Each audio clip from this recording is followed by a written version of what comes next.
Sudergintza eta Eiera kooperatibetako kideak dira orain sartuko direnak, LGTBIQ+ kolektiboaren premiak ezagutzeko diagnostikoak egiten dituzte beraiek, gurekin dira Zurine Rodríguez eta Iñi Etxezarreta. Arratsaldeon, Zurine eta Iñi.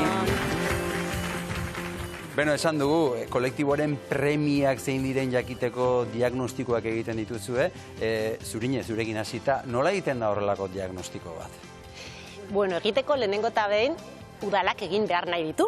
Orduan guri deitzen digute eta guk hasten gara egiten. Hortarako egiten ditugu lehenengo udalarekin bildu, normalean, berdintasun zinegotziarekin, batzutan ere alkatearekin, eta ikusten dugu zer behar dauden.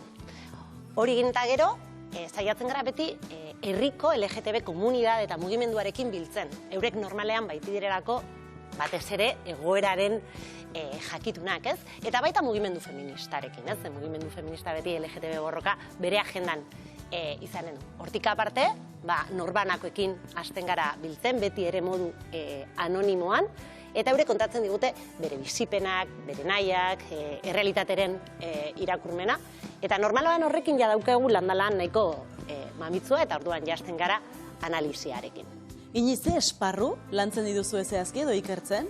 Lantzen ditugu esparru ezberdinak alde batetik modu pertsonalean garatzen direlako elkarrizketa batzuk, gero normalean udalen enkarguak izaten direnez instituzioari begirako ere esparrua hartzen da kontuan, udal gobernuak kasu horietan eta bai ekipo teknikoa, eta gero edukiari dagokionean analizatzen dira edo ikertzen dira alde batetik igual esparru teknikoarekin lotura eduki ditzaketen gai horiek, izan kirola, kultura, hezkuntza eta horrelako elementuak, baina baita ere hasierako elkarrizketa horietatik atera ditugun beharretatik ateratako analizi unitateak, ez? Izan adibidez, zeintzuk diren desirak, zeintzuk diren beharrak, zeintzuk diren indarguneak, zeintzuk diren aspirazioak, espektatibak, ez?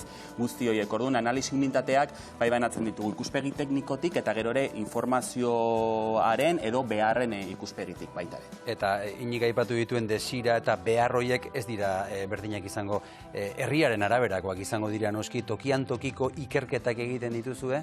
Bai, hori da, ez? Normalean, LGTB komunidadea esaten dugunean, gure buruan askotan irudi homogeneo bat agertzen da, ez? Eta komunitatea oso anitza da. Baina aldi berean ere, lekuak ere oso anitzak dira, ez? Eta batzutan egiten dugu simplifikazio utz bat, eta da, hiriak eta herriak. Eta badirudi, hiri guztiak berdinak direla, eta herri guztiak berdinak direla, ez? Eta horrelako diagnostikoak egiten ditugunean, lortzen duguna da oso argazki koloretsua, ez? Alegia, badakigu oso ondo zegoeran dagoen. Eta hortik, hasi gaitezke abiatzen, benetan politika publiko eraginkorrak, ez? Argazki hori eukitzen ez badugu, orduan, normalean, ez? Txatilatutik ikasten da, eta hasten gara, ez? Neurriak ipintzen, baina igual herri hontarako neurri horiek ez dira baliogarriak, ez? Eta zein dira gehien errepikatzen diren gaiak edo kezkak, Iñi? Sexilio esate baterako, fobia, ez dakit adibidez,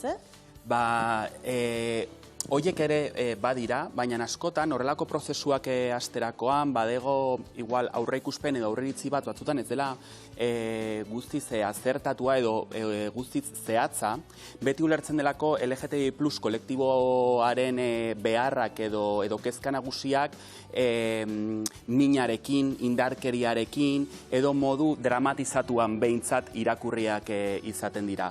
Eta orduan, ondorio nagusia bada prozesu hauetan, sexilioa, LGTBI fobia badira zerbait presentea dagona LGTBI+ kolektiboaren eta pertsonon bizitzan, baina hortik haratago gure bizitzak ere planteatu behar direla modu bizigarrian, modu desiragarrian eta munduan egoteko eta hori bizitzeko eta bitatzeko elementu moduan. Orduan, agertzen dira kezka horiek eta indarkeria presenteago, baina askotan pisu handiago hartzen dute bai sarea, aizia egiteko beharra, bizi proiektu kolektiboak sortzeko beharra eta bizigarritasunen ikuspegitik neurriak hartzeko behar hori eta ez horren beste indarkeriatik soilik. Bai, batzutan, topatu izan dugu, ez?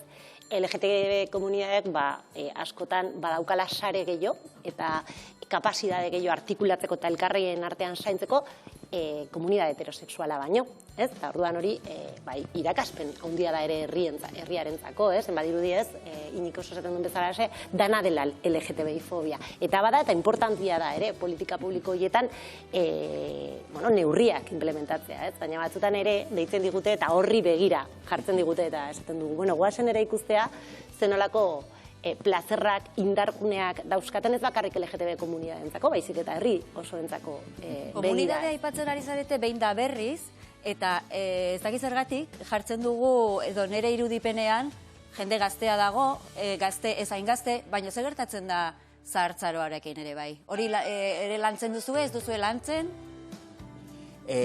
Bai, eta zahartzaroa gero ez da presenteago dago, segurazki ere badator guk propioki egin dugun hausnarketa batetik, eta da apostu bat egon behar da ere, eta barrena begirako errebizio bat gure partetik eta udalen partetik eta LGTBI zahartzaroak kontuan hartzeko.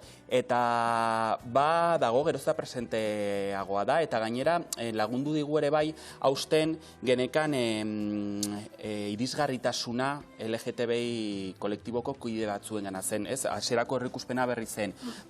Gazteak izango dira parte hartzaien lagina handiena, beraiek egongo dira presenteago, eta zailtasuna handiak uko ditugu kontrara lortzeko adimatetik aurrerako perfil horiek. Eta polita izan da ikusita, gutxi insistituta ere, baina lehen aldiz insistituta behintzat, nola predisposizioa eta eskertza, oso handia da beraien partetik orduan, bai izan da guretzat ere, aurreiritzi konkretu bate haustea, zen bitu oso gutxi insistitzarekin markatu eta galdetzearekin, eskertza handia izan da LGTBI urte plus 60 adibidez, urteko jendearentzat, eta eskertza oso handia izan da. Bai, eta gainera, adibidez ari naiz pentsatzen, ez? Horeretako kasuan, bertan LGTB komunidade oso artikulatua egon da historikoki, gainera, bez? Bertan, gure Stonewalla eukiegu, eta eurek esan ziren eskatu zutenak LGTB diagnostikoan modu oso aktiboan parte hartzea, eta bildukinenan argi zekaten bere bizitzaz gutxi hitz egin nahi zutela, eta eskari oso konkretuak zituztela udalarako, ez, adibidez, etxe bizitzaren inguruan, ez, eurek esaten zigun, ez, etxe bizitza berez, modu heterosexualan pentsatuta dago, ez, erresidentzia batea juten zarenean, zarra zarenean, berriz armairuan sartzeko arriskua badago, ez, beraz, udala horri ere heldu behar dio, eta gure eskubideak bermatu behar ditu, LGTB zahartzaroa llegatzen denean eta eraikin publiko batean bizi behar gea, armairuan sartzeko beharra berriz ez izateko, ez? Eta hor oso argi zekaten, zenolako eskariak eukitzen duten, ez? Horregatik bai esaten dugu, eta igual arzi naiz aurreratzen, ez? Diagnostikoak direla argazkiak, baina argazki horiek neurrik gabe, batxutan txiki geratzen dira. Beraz, oso importantea gero da udalak borondate politiko horri heltzea, eta benetan politika publiko integralak aurrera eramatea. Udalak aipatu dituzula, zenbat udalerrik eskatu dute diagnostiko hau? Prozesu hauek abiatu genitun edo behintzat duela 5-6 urte, batez ere Zudergintzak egin zuen errenteriako diagnostiko baten ondorioz, eta geroz eta gehiago dira eskari honekin edo behar hori identifikatzen dutenak, eta hemen adierazgarria da eskari hori egiten duten herriak propio direla biztanle gutxiagoko edo landa eremuko herri horiek, ez? Igual gure iruditegian egongo litzakelako hirien eskari bat edo hiri ingurutako herrien eskari konkretu bat. Adibidez, barkatu, txikiagoak? Bai, adibidez,